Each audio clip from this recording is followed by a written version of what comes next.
emplois, les liquidations des entreprises sous-traitantes et des fournisseurs, mais aussi les fermetures d'usines des donneurs d'ordre. Et il faut bien comprendre pourquoi ils nous attaquent de cette manière-là. Il y a quelques années, Carlos Tavares, le PDG assez médiatique, ou en tout cas c'était son salaire qui était médiatique, l'ancien PDG de Stellantis était venu nous voir à Poissy et nous avait expliqué que à partir du moment où le marché automobile ne grandissait pas, eh bien il fallait, en tant que Stellantis, aller manger dans la gamelle des autres.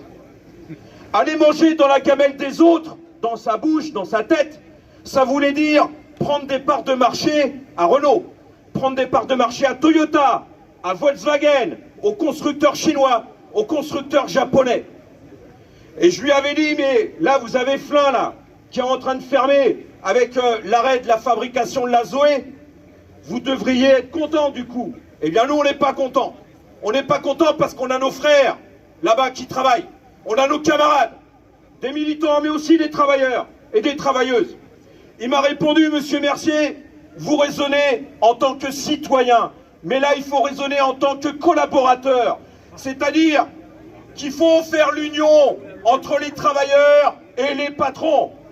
Je lui ai répondu, je ne raisonne ni en collaborateur et ni en citoyen. Je ne suis pas un citoyen, je suis d'abord et avant tout un travailleur. Et c'est comme ça qu'il faut raisonner, les camarades.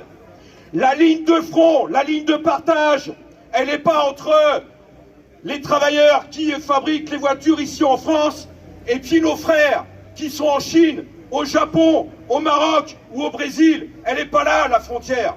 La frontière, elle est entre constructeurs automobiles, entre actionnaires et travailleurs. Elle est là, la frontière.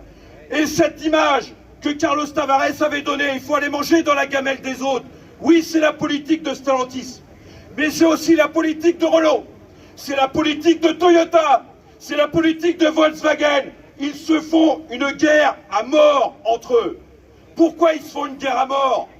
Parce qu'on est régi sous des lois économiques qui sont absurdes, où on marche sur la tête. Ce sont les lois du profit, c'est la loi du marché, c'est la loi de la concurrence. Et nos entreprises, les entreprises dans lesquelles on travaille, elles ne nous appartiennent pas, les camarades. Elles appartiennent à des actionnaires, à des familles de la très grosse bourgeoisie, les Peugeot, les Agnelli, les actionnaires de Renault. Et c'est ça qu'il faut comprendre.